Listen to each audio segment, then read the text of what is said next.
প্রথমত যারা যারা এখানে আমার গুণীজনরা আছেন, আমার বড়রা আছেন, তাদের সবাইকে সালাম। এবং আমার ছোট আছে বলে কিনা আমি জানি না, তারপরে সবার জন্য অনেক আদর। প্রথমত এফডিসি আমার ঘর, আমার নিজের বাড়ি। এখানে আসা মানে একটা অন্যরকম অনুভূতি। বাসায় গেলে যেমন রিল্যাক্স লাগে, আনন্দ লাগে, ভালো লাগে, এফডিসিতে আসলেও ঠিক তেমনই লাগে। মনে হয় নিজের ঘরে আছি, বাড়িতে আছি।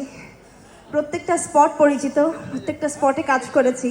আজকে যখন দেখি তখন আসলে অনেক আগের স্মৃতি মনে পড়ে, এবং বেশি মনে পড়ে কারণ স্মৃতিগুলো মার সাথে বেশিরভাগই, তো খুব ভালো লাগে। এবং আজকে বিএফডি অ্যাওয়ার্ড, আমাদের বাংলাদেশ পরিচালক সমিতির এই অ্যাওয়ার্ডটা, তো মানে এই পরিচালক সমিতিতে কোন পরিচালক নেই, সব পরিচালকরা আছে এবং তাদের অনেকের সাথেই আমি কাজ করেছি। এটা আমার অনেক বড় সৌভাগ্য। আর আজকে আমাকে তারা পারফর্মার হিসাবে চুজ করেছে অ্যাওয়ার্ডে, এটার জন্য আমি আরও অনেক কৃতজ্ঞ বোধ করছি এবং তাদেরকে আবারও ধন্যবাদ জানাই। আমরা জানি দিঘি অনেক ভালো নাচে, কিন্তু ভালো কি নাচাস? এটা যারা নেচেছে তারা বলতে পারবে আমার মনে হয়। দিঘি বলছিল যে এটাই ওর ঘর, এটাই ওর বাড়ি, কিন্তু ঠিকই নিজের বাসায় গিয়ে ঘুমায়। এনিওয়ে, আমরা দিঘিকে আর কতদিন সিঙ্গেল দেখবো? জব তক হ্যায় জান।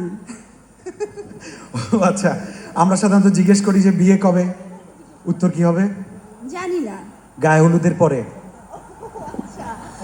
মিস্টেক, এটা ভুলে কমন পড়ে নাই। এখন যদি প্রশ্ন করি গায়ে হলুদ কবে? এনগেজমেন্টের পরে। বিয়ের আগে। এনিওয়ে, থ্যাংক ইউ দিঘি। দিঘির জন্য একটা জোরে করতালি হয়ে যাক। ইমতু, তোমার কাজ কি এরকম মাঝখানে ঢুকে যাওয়া না?